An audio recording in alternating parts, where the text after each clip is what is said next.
So The Mandalorian, season 3 is a bit of a bust, I would say. It wasn't all bad. It wasn't all bad, but it wasn't that good. Looking back at the whole season now, we've seen the finale. It was a pretty good finale. I enjoyed it. But looking back at the whole season, you can see how just extraordinarily uneven it was. Episode 1, your basic setup episode. No big deal. I know some people didn't like it very much, but I thought it was fine. A lot of shows, when they come back for a new season, will have an episode like this where it's mostly just bricklaying, kind of getting people refamiliarized with what's been going on and then setting the stage for what's to come. Episode 2 is much better. This is where Mando goes to the mines of Mandalore. I always want to say Moria. Always want to say that. And then he fights a Balrog, and he's like, "None shall pass." No.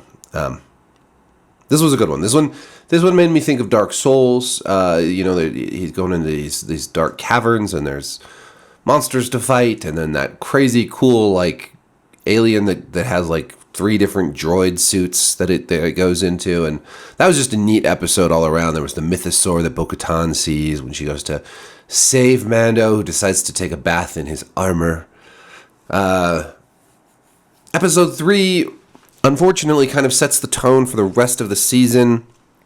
This was the weird bottle episode that dealt with Dr. Pershing, I believe is his name, the scientist, and Elia Kane, cool last name, the Imperial spy working for Moff Gideon, and how she tricks this scientist who's in the Imperial Rehabilitation Program, which is what we're hearing a lot about that lately. I don't know. This episode was really long. It's funny. This episode was quite a bit longer than the finale, and yet really just did not need to be there at all. It could have just been a couple scenes to establish what's going on with spies and this clone scientist, and clones do factor in later in the show. But again, I don't think we really could. You could just cut episode 3, and it would have been totally fine.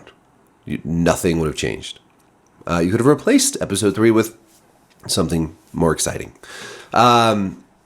Episode 4 mostly deals with like Bo-Katan and Mando and them on the planet with the armor and the covert and all that. They hunt that dragon beast down. This episode was not as bad, but it really made me think poorly of the Mandalorians in general.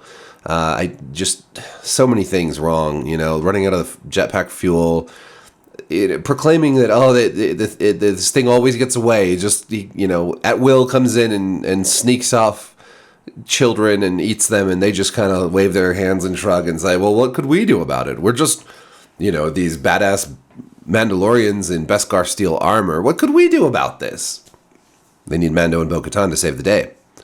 It's just a bad episode. Not a terrible episode, but just kind of like, just made me not like the Mandalorians even more. The goofiness of them all leaving the fire to eat because they can't take their helmets off around each other even. It just seems so silly.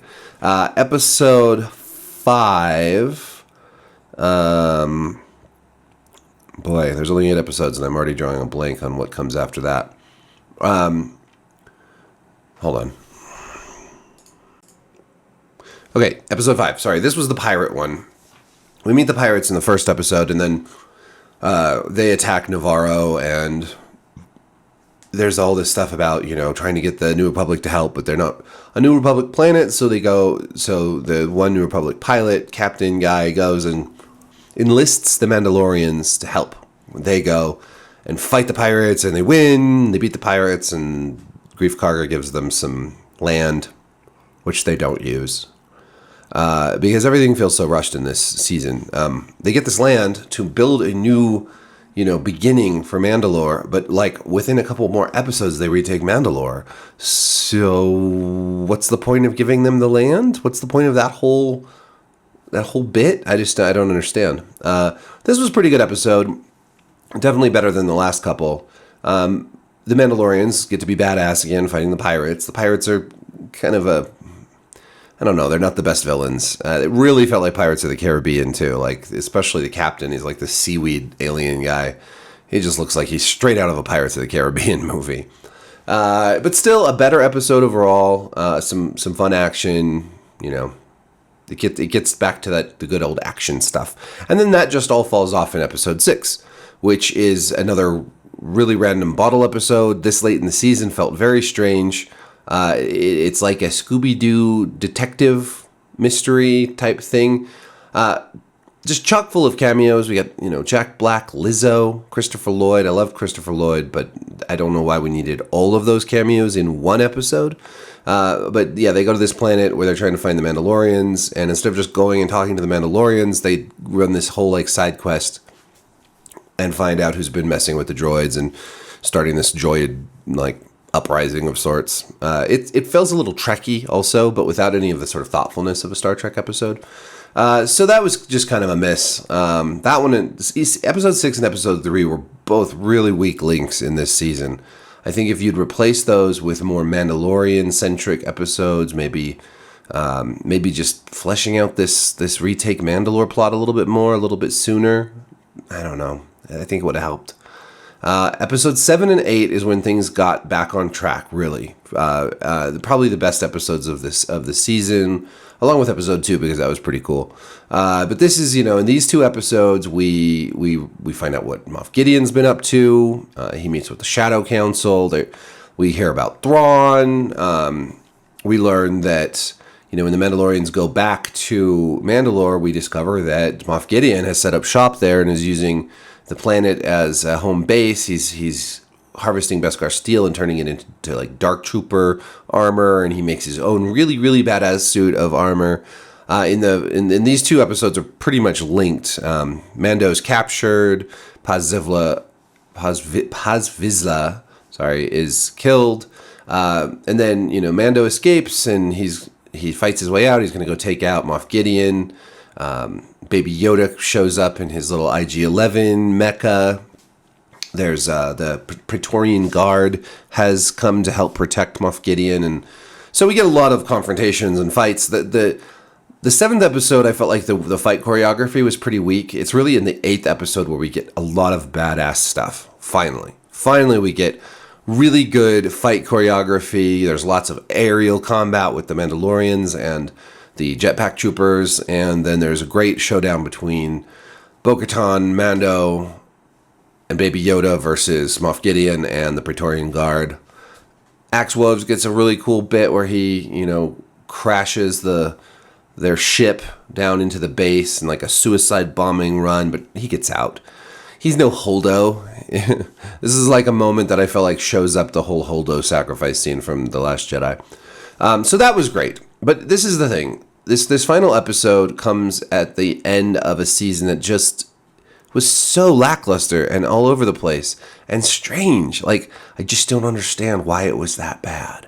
It's very bizarre. Like, it felt like the writing went off a cliff, and I know it's just still Jon Favreau writing this thing, but it just felt like it was written by somebody else. The acting, a lot of the times, felt very stilted, kind of hammy. I don't know. I don't know what happened. Other than the final episode, the budget just didn't seem to be there either.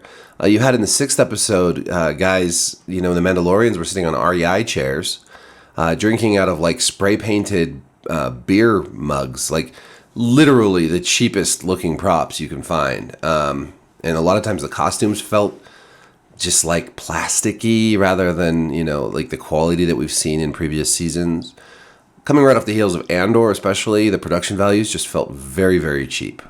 Not like Obi-Wan bad, but, not good. The season 3 finale felt like a series finale. Like, Mando adopts Grogu, he goes and gets a new job, he gets a house on Navarro from Greef Karga, and like they it ends with him sitting on the porch watching Grogu play with a little frog. It's really cute, and it does a little Looney Tunes circle at the end. Like, that's all, folks, But while it's not been renewed, there is, they have plans for season 4. They've written season 4, or at least started writing season 4. And so it will continue. And I wonder if they will learn the lessons of this season. I think a lot of fans were pretty disappointed. I think they need to just go back to a format where, I mean, I'd love a whole season that was more focused on like the bounty of the week and just fun, exciting stories that didn't have to be part of a larger plot. I think they could get away with that for a season. But I think we'll probably, you know, with Ahsoka coming up and all the other stuff, we're probably going to get some Thrawn and some bigger, you know, bigger moves towards what becomes the First Order, what becomes, you know, the sequel trilogy. So, for better or worse. What did you think? What did you think of this season? What have I been too hard on it? You know, I think I've actually let a lot of things slide. I think there's more plot holes and more weirdness, you know, like for instance, and I haven't really brought this up before, but in the finale, the last couple episodes, there's this whole group of Mandalorians that have been living on Mandalore and have, you know, like places that they hide out and all these gardens. And somehow they never noticed that, like, all these Imperials were living there too. I know it's a whole planet, but, you know, in this universe, I mean, they were just right there. How could you miss that? So there's lots of little things that even in the better episodes, I feel like were just little Swiss cheesy with all the holes in the plot. And I don't know. And I like Bo-Katan, but it was weird to have Mando sort of be sidestepped so much. I even predicted they might kill him off. That maybe Pedro Pascal was done with the role, but he survived, so that's good. I think okay, last thing I want to say, I just think Grogu wasn't meant to be in this season, really. Or maybe he should have stayed with Luke longer, maybe showed up at the end and saved them from the fire or whatever. Like, I don't know. I feel like they wrote Grogu out to go become a Jedi, and now, you know, they realized that was going to be really tough on the show, so they brought him back in the Book of Boba Fett, and then he just had nothing to do all season. This was not a season about these two characters the way the previous two seasons have been, so that's too bad. But we'll see. I'm still looking forward to Ahsoka. I think that looks really good. I'm looking forward to Andor season 2 because Andor is the best Star Wars. And then there's a whole bunch more. They announced some new movies. There's the Skeleton Crew show and so on and so forth. So lots more Star Wars coming. We'll see how it is.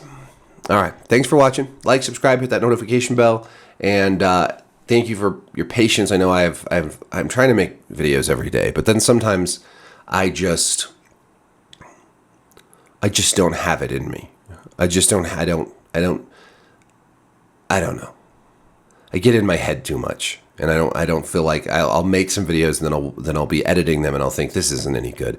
I can't publish this, and then I'll get into a funk for days and not do anything, and then I'm like, okay, you got to make something, make a video, talk about something, and then I do. Done. Anyways, peace.